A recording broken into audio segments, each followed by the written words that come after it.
예다의 킹 아둘라 스타디움에서 운명의 승부차기가 끝난 지 30분 후 베트남 U23 대표팀 라커룸은 열광의 도가니였다. 베트남 아오야이라는 응원가가 울려 퍼지고 함성과 물병 부딪히는 소리, 따뜻한 포옹이 뒤섞였다. 베트남 축구연맹이 역사적인 동메달 획득에 대한 포상금으로 30억 베트남 동 약 1억 6천만 원을 즉시 지급한다고 발표하자 축제 분위기는 절정에 달했다. 이 환희의 폭풍 속에서 이 어려운 순간의 영웅 까오반 빈이 모습을 드러냈다. 연장전 119분 페널티킥을 막기 위해 투입된 이 젊은 골키퍼는 기자들에게 둘러싸였다. 그의 일본 유니폼은 땀과 샴페인으로 흠뻑 젖어 있었다. 하지만 영광에 도취되기는커녕 그의 시선은 방 한쪽 구석 어두운 곳에 고정되어 있었다. 그곳 모든 소란과 완전히 동떨어진 곳에 김상식 감독이 조용히 벤치에 앉아 있었다. 그는 미소도 춤도 추지 않았다. 그는 턱을 살짝 든 채 멍하니 허공을 응시하고 있었다. 베트남 축구 역사상 가장 행복한 날이었다. 홀로 남겨진 듯한 한국 주장 카오반 비의 모습은 큰 의문을 남겼다. 젊은 패기 넘치는 카오반 비는 이 승리의 진실, 축구 제국의 몰락 뒤에 숨겨진 비밀을 밝혀내기로 결심했다. 본론으로 들어가기 전에 이 글의 좋아요를 눌러주세요. 벤치에서 바라본 한국은 녹슨 기계와 다를 바 없었다.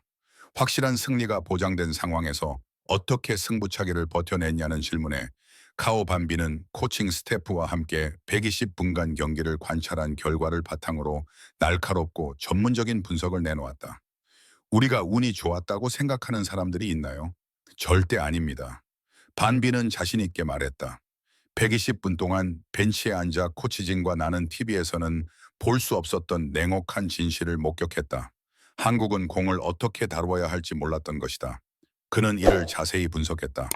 통계적으로는 볼 점유율에서 우위를 점했지만 그들의 축구는 치명적인 것이었다. 그들은 늘 똑같은 유자형 패스 게임만 반복했습니다. 왼쪽 풀백에서 중앙 풀백으로, 다시 오른쪽 풀백으로, 그리고 다시 왼쪽 풀백으로. 미드필드를 통한 공격 전개를 두려워했고 위험한 패스도 꺼렸습니다. 조심성 때문이 아니라 두려움 때문이었습니다. 일본이나 사우디아라비아처럼 강팀이었다면 박딘이 86분에 퇴장당한 직후 우리를 완전히 압박했을 겁니다. 무너질 때까지 몰아붙였겠죠. 하지만 한국은 그러지 못했습니다. 공을 소유했지만 선수들의 다리는 후들거렸습니다. 저는 벤치에서 동료들에게 이렇게 말했습니다. 우리가 그들을 두려워하는 게 아니라 그들이 우리를 두려워하는 거야. 그들의 비겁함, 단조로운 플레이, 그리고 전술적 아이디어의 부재는 오히려 우리에게 자신감과 끈기를 불어넣었습니다. 우리가 승리하기 전에 그들이 먼저 졌습니다. 승부차기의 비밀, 패자의 눈빛, 운명의 7번째 페널티킥. 한국의 배현서가 키커로 나섰을 때 까오반 비 골키퍼가 슛을 막아내며 베트남의 승리의 문을 열었습니다. 젊은 골키퍼는 그 선방이 단순한 기술이 아니라 김상식 감독에게서 배운 심리전의 결과였다고 인정했다. 119분에 교체 투입되기 직전 김 감독님은 그의 귀에 이렇게 속삭였다. 다리를 보지 말고 눈을 봐. 국가대표팀의 자존심이 짊어지고 있지만 우리는 잃을 게 없어 두려워하는 선수를 찾아. 반비는 배현서 선수와 마주했던 순간을 회상했다. 한국 대표팀 6번 선수가 페널티킥을 차기 위해 나섰을 때 감독님의 말씀이 무슨 뜻인지 알 수 있었다. 그의 다리는 뻣뻣하게 굳어 있었고 고개를 숙인 채 잔디밭을 응시하며 오랫동안 공을 만지작거렸다. 그는 내 눈을 마주치지 못했다. 영웅이 되고 싶어 하는 눈빛이 아니라 배신자라는 낙인이 찍히고 국내 언론의 거센 비난을 받을까 두려워하는 눈빛이었다. 그 순간 나는 우리가 이겼다는 것을 알았다. 그의 자신감은 바닥이었다. 대한축구협회의 압박과 압도적인 대중의 기대는 제가 공을 막을 기회조차 갖기 전에 어린 선수들의 다리를 짓눌러 버렸습니다. 제가 할 일은 방향만 정하는 것이었습니다. 저는 슈팅을 할 힘이 부족할 것이고 골대 구석으로 차 넣을 수도 없을 거라는 걸 알고 있었습니다. 그리고 실제로 그렇게 되었습니다.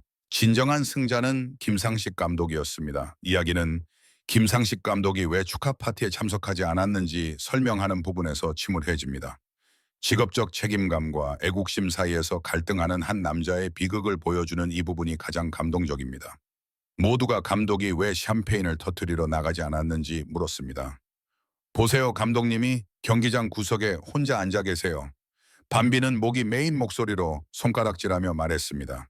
경기가 끝난 후 감독님은 저를 껴안고 베트남이 이겨서 정말 기쁘다 라고 속삭였습니다. 자랑스럽습니다. 하지만 한국 축구를 생각하면 가슴이 아픕니다. 밤비는 상황을 이렇게 설명했습니다. 김 감독님은 애국자입니다. 하지만 동시에 대한축구협회를 둘러싼 파벌 싸움 때문에 희생된 것이기도 했습니다. 오늘 감독은 자신의 능력을 증명했습니다. 자신을 경질한 사람들의 판단이 틀렸음을 증명했습니다. 하지만 아이러니하게도 그 증명의 대가는 그가 사랑하는 국가대표팀의 부패와 무능함을 아시아 전역에 폭로하는 것이었습니다. 감독이 웃지 않은 이유는 오늘 승리가 서울의 권력자들, 관료주의로 한국 축구를 망쳐놓은 자들에게 보내는 가장 강력한 비판임을 알고 있었기 때문입니다. 감독의 침묵은 조국이 등을 돌렸음에도 불구하고 한국에 대한 한 아들이 보여준 마지막 존경의 표시였습니다. 그것이 바로 승리자의 고통입니다. 우리 새로운 세대의 선수들은 더 이상 어린아이가 아닙니다. 인터뷰 말미에 까오 밤비는 베트남 축구 23 세대를 대표하여 강력한 메시지를 전했습니다. 이번 승리는 단순한 승리가 아니라 수십 년간 이어져 온 심리적 족쇄를 산산이 조각낸 획기적인 사건입니다. 30억 동의 상금은 상당한 금액이며 우리 가족들에게 큰 도움이 될 것입니다. 하지만 돈보다 더 중요한 것은 우리가 모든 장벽을 완전히 허물었다는 사실입니다. 이전에는 한국과의 경기에서 실점을 최소화하는 데만 집중했습니다. 하지만 오늘 역사는 새로운 장을 열었습니다. 베트남은 더 이상 승점만 챙기는 팀이나 훈련 단계에 있는 팀이 아닙니다. 한국이 버린 재능 있는 감독과 선수들 덕분에 승리할 수 있었습니다. 오늘 김상식 감독과 우리는 한국 축구계의 겸손과 진정성이 무엇인지 제대로 보여주었습니다. 한국이 변하지 않는다면 계속해서 베트남에 질 것입니다. 까오밤비의 발언, 김상식 감독의 침묵은 아시아 축구계를 뒤흔들고 있다. 전문가와 언론의 반응, 모리 마사우미, 니스칸 스포츠 재팬, 베트남 골키퍼가 팀을 녹슨 기계라고 표현한 것은 정확하다. 한국 축구는 낡은 사고방식에 갇혀 있다. 신체적 능력은 뛰어나지만 투지가 부족하다. 김상식 감독은 훌륭한 지도자인데 그를 베트남에 빼앗긴 것은 대한축구협회의 전략적인 실패다. 김상식 감독의 침묵은 마치 들리는 침묵처럼 무겁다. 베트남 대표팀의 전 감독인 박항서는 김상식 감독의 심정을 이해한다. 자기 팀에게 지는 것은 결코 유쾌한 일이 아니다. 하지만 김상식 감독은 프로 감독으로서의 임무를 훌륭히 수행했다. 그는 베트남 선수들에게 승리에 대한 용기를 심어주었다. 나는 김상식 감독과 베트남 젊은 선수들이 자랑스럽다. 조선일보는 슬픔 도화의 굴욕이라는 제목으로 기사를 실었다. 축구협회에서 버림받은 김상식 장군이 심판으로 돌아왔다. 그는 환호하지 않았다. 하지만 그의 침묵은 어떤 함성보다도 더 고통스러웠다. 베트남 U23 대표팀 라커룸의 풍경은 잊을 수 없는 대조를 이루었다. 한쪽에는 실력을 증명했던 선수들의 절망이, 다른 한쪽에는 동포에게 패배를 안겨준 그의 깊은 슬픔이 자리 잡고 있었다. 까오반 빈의 증언은 단순한 경기 분석이 아니라 거대 축구 제국의 몰락을 예고하는 경고이자 베트남 축구에 대한 거침없는 희망의 물결을 알리는 신호탄이었다. 도화의 밤이 깊어질수록 베트남 U23 대표팀은 빛나는 동메달을 목에 걸고 경기장을 떠났다. 하지만 그날 밤 가장 큰 충격은 메달이 아니었다. 그것은 심리적인 유령의 소멸이었다. 베트남은 더 이상 한국을 두려워하지 않았다.